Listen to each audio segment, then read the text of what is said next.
கிருபை நிறைந்த நல்ல ஆண்டவர் உங்களோடு கூடவே இருக்கிறார். நீங்கள் கலங்க வேணாம். நம்ம நினைக்கிறோம் நம்ம ஏதோ தனியாக இருக்கிறோமோ, நமக்கு யாரும் இல்லையே அப்படின்னு சொல்லி நினைக்கக்கூடிய சில நினைவுகள் மனிதர்களிடத்தில் உண்டு. கர்த்தருடைய வேதம் உங்களை ஒரு நாளும் கைவிடாது. யோவான் 14:1 ஆண்டவர் சொல்றாரு, உங்கள் இருதயம் கலங்காது இருப்பதாக அப்படிங்கிறார். ஆண்டவர் இன்னொரு இடத்துல சொல்றார், நான் உங்களை திக்கற்றவர்களா விட மாட்டேன், நான் உங்களுக்கு துணையாக இருப்பேன் அப்படிங்கிறார். தேவ சமூகம் நம்ம கூட இருக்குது. அது நீங்கள் நினைக்கணும். நீங்கள் என்றைக்கு எந்த நிமிஷத்தில் ஆண்டவர் உங்கள் மனசில் நீங்கள் நினைக்கிறீங்களோ அப்பயே அவருடைய சமூகம் உங்களிடத்துல வந்துடும். அவர் சமூகம் உங்கள் பக்கம் வந்துட்டு அவர் உங்கள் கூட இருக்காருன்னு அர்த்தம். அப்போ நீங்கள் எந்நேரமும் அவரை நினைக்கணும். இரவும் பகலும் அவருடைய வேதத்தில் தியானமாக இருக்கணும். எப்பொழுதுமே அவரை குறித்து நீங்கள் சிந்திக்கணும்.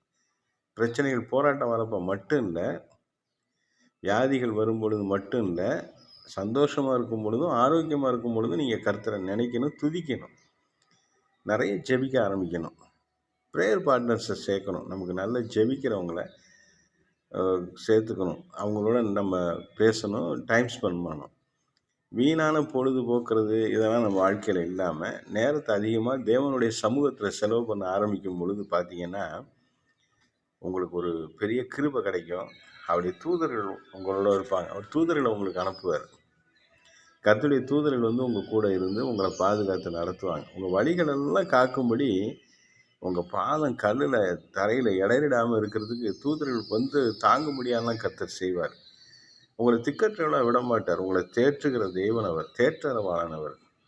பரிசுத்த ஆவியானவருடைய மகிமையின் பிரசன்னம் உங்கள் கூட இருக்கும் பொழுது பார்த்தீங்கன்னா அந்த தெய்வ வல்லம் உங்களை நடத்தும் பொழுது நீங்கள் பார்க்கும் பொழுது காரியங்கள் எல்லாம் உங்களுக்கு வெற்றிகரமாக மாறும். நீங்கள் நல்லா பரிசுத்தமாக மாற ஆரம்பிச்சிருவீங்க. உங்கள் இருதயத்தில், செயல்பாடுகளில், பேச்சில், எல்லாத்துலையும் நீங்கள் நல்ல தேவனுக்கு பிரியமாக நல்லவர்களாக நீங்கள் வாழ ஆரம்பிப்பீங்க.